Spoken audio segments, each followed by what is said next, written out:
Hello and welcome, and in today's video I'm going to share with you the most unusual Ark creatures, so let's get into it. In at number 10 is the Astrocetus, and this is one of those creatures which on the surface may not seem that unusual, but I really can't think of any other game which has a creature like the Astrocetus. And also, this was a very new thing to Ark as well. No space things had been done in Ark, and the fact that with Gen 1 we had a space biome, and then we had this hunking beast of a creature, it is definitely an unusual Ark tame, as in it isn't like most of the other creatures in Ark. And there are only a couple of creatures which I can think of which are as unusual as this thing, and also at the same time follow the similar genre that this thing has of being a sea creature of sorts. The Astrodelphis obviously being a great example there, that meaning space dolphin instead of space whale, which is what Astrocetus means.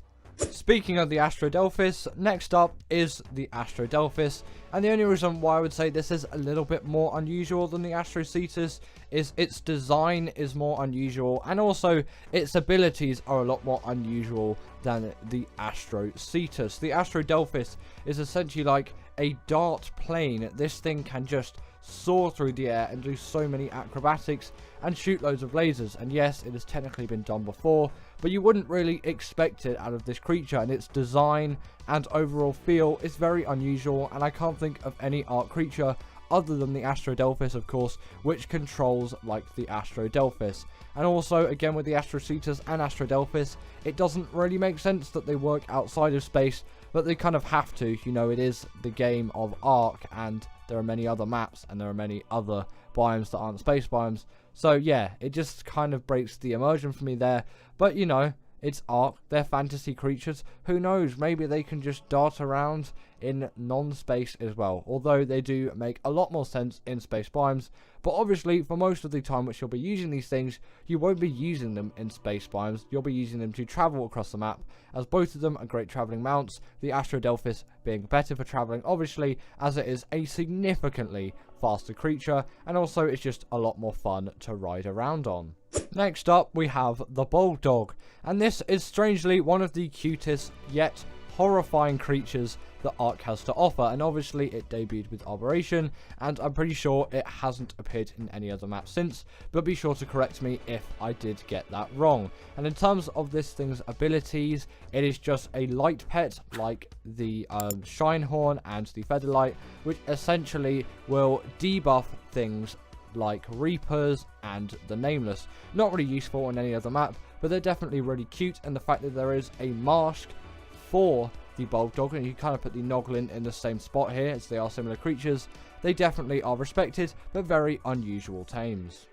Now, I don't know what it is, but the Managarmr always seems really weird to me, and the Managarmr just seems like a creature which doesn't seem like any other Ark creature which I can think of in any way, shape or form. This is essentially like a Ferox type thing with ice fists that can jump into the air and has some sort of elemental power, and that also has ice breath and can freeze creatures. This is definitely an oddity and an unusual tame which hasn't been revisited since. There is no other Ark creature to this day which is like the Managarmr, and also the spelling for it is pretty unusual as well, but once you learn how to spell it once, you kind of don't forget it, as its name is that unusual. And it definitely is an extremely useful creature. Obviously, as you can see, it can travel across the map with insane speeds, and it deals a pretty reasonable amount of damage as well, which you can't get out of every great travelling mount. But the Managarmr definitely is great for that, and like I said as well, it is great at freezing creatures, and in a moment you will see what it is like when it does freeze creatures. The only thing you really have to watch out for though is this thing is extremely buggy and will get stuck on things, and it just did get stuck on something there. In terms of it freezing, it will freeze creatures for a very, very long amount of time, which is why it is heavily used by PvP griefers. I've heard not as much anymore since they got nerfed, but they still get used a little bit in terms of PvP griefing still to this day.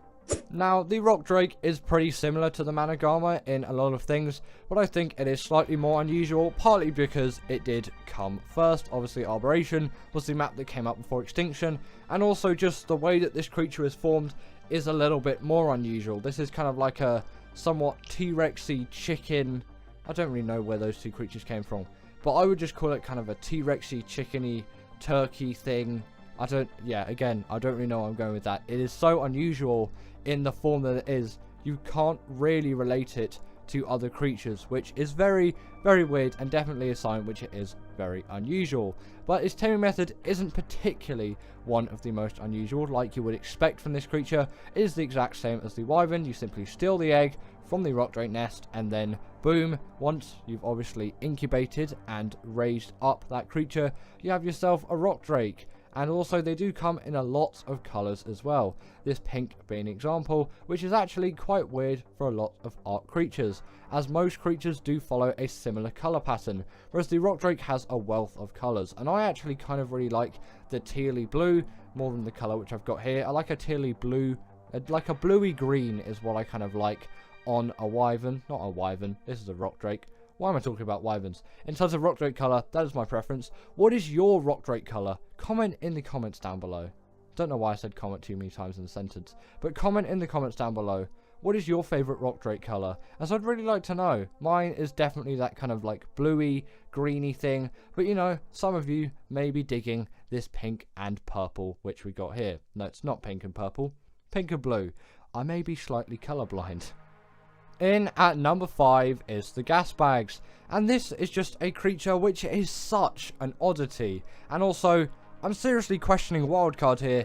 How did they come up with the idea for this? Or did we come up with the idea for this? Honestly, I don't know, but somehow this thing was created, and it's been in the game since extinction, and I don't really get how it came around or how the idea came for it. It's literally a farting gas animal which flies on its own gas. It's a very, very weird premise, but actually a very cool creature which doesn't require a saddle. The saddle's only there if you have friends, unlike me, because I don't really have friends that I play Ark with, or friends in general, you know, living that life.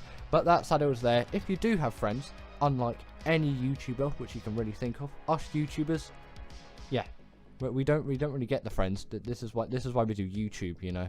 But if you do have friends, then your friend can go on the saddle, and then you can travel together, which is nice, you know. The Diplodocus has a significantly higher passenger count, but that's not on the list because that isn't a very interesting or unusual creature. Anyway, I should stop talking about the Diplodocus. What's actually good about the Gasbags? Well, on extinction, this is actually one of the best creatures out there for gathering metal. Obviously, you still have the RG, and the Gasbags is significantly harder to control than the RG, but it is a lot cuter. And it's just, I like using the creatures which came on that map. And I'll always try to use the Gasbags, as long as I can control it at the time, to do some metal runs. And once you learn it, it is a really, really great creature for doing those metal runs. If you don't just get stuck in a trench with loads of wyverns and get killed a couple of times. That happened because I forgot to enable creative mode, stupidly, for this B-roll. But, you know, editing, it looks like I did nothing wrong and I escaped perfectly. But there was multiple attempts in this, and then I flew too high, and I got caught into the world border. I am definitely not a great pilot of the Gasbags. Also, if you find yourself like this, make sure to dismount just before you hit the ground. It will save you. Now, the Rhyniognatha, I think, came from us. It was from some kind of creature voting thing anyway, and we did vote for this creature to be in the game, and it is one of the more unusual ones. There isn't any other Ark creature which is really like this thing. And also, I know loads of people are saying Rhyniognatha's are rare, and I get that they're rare. On ASA at the moment, I've seen about 5 Rhyniognatha's in the swamp biome. Is there an overspawn of Rhyniognatha's on ASA? Wildcard, can you tell me please, if you're watching this video, because I've had way too many encounters with this thing. I've seen 1 Giga, and I've seen 5 Rhyniognatha's, and these things are generally a lot rarer than a Giga, as they only spawn in one specific biome, whereas Gigas can spawn on several places around the map. In terms of the Rhyniognatha's uses though, this thing is essentially just an upgraded Quetz, which is a lot faster and deals more damage, as unlike a Quetz, it will deal more damage. It is significantly harder to tame and uses the taming method, which the Reaper has, which I'll talk about because the Reaper is ahead on this list. Oh my god, spoilers. But either way, the Reaper is ahead on this list, so I'll talk about his taming method similarly there. But you can always check out my Rhyniognatha taming guide if you want to know fully in detail how to tame this thing, and you'll see brief b-roll of me actually taming it, because this is from the guide video. I was just a little bit lazy at the time, and I was just like, I'll take my guide video and then I'll just chuck that into b-roll, which is obviously why you're seeing me tame it here and you're not seeing me tame every other Ark creature in all of the other b-rolls. But it is a very long and arduous taming process, which is extremely difficult and requires 2 Rhyniognatha's, not 1. You're going to need 2 of those things, and you're going to need a pheromone, you're going to need to kill one, and then yeah, there's so much. Just check out the tutorial. I really shouldn't talk about it more. The Rhyniognatha is just one of those creatures which is really unusual and we voted for, and for some reason spawns way too much on ASA. Have no idea why, but it does. This is the Rhyniognatha. It's one of Ark's most unusual tames. The spoiler is here, with the Reaper being in at number 3, and the Reaper is a even more unusual tame than the Rhyniognatha, as obviously it came way before. The Rhyniognatha is the most recent creature which has been added to Ark, apart from the Phasmatsuchus. Don't know if that is in ASA at the moment, but I'm going to count that as the most recent Ark creature. Is that thing coming to Scorched Earth or the island? Either way, it might not be here yet, so don't take my word on that one. Not quite sure. That may be a Scorched Earth creature. Actually, thinking about it, that is a Scorched Earth creature. The Rhyniognatha was the one for the island. Yes, the Rhyniognatha is the latest creature of Ark at the moment. And the Reaper has obviously been in Ark for ages. It came out in Operation. That was way back in 2017.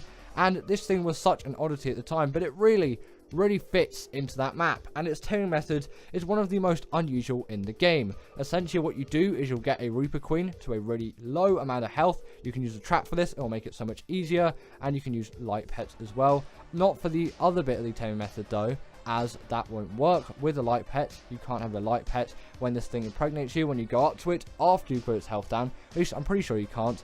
Don't anyway, as it may somewhat fail, as the Reapers really do not like light pets. But after you have been impregnated by the Reaper, obviously after you damaged it and the impregnation has occurred, you just get a ton of XP, and then boom, you have yourself a Reaper.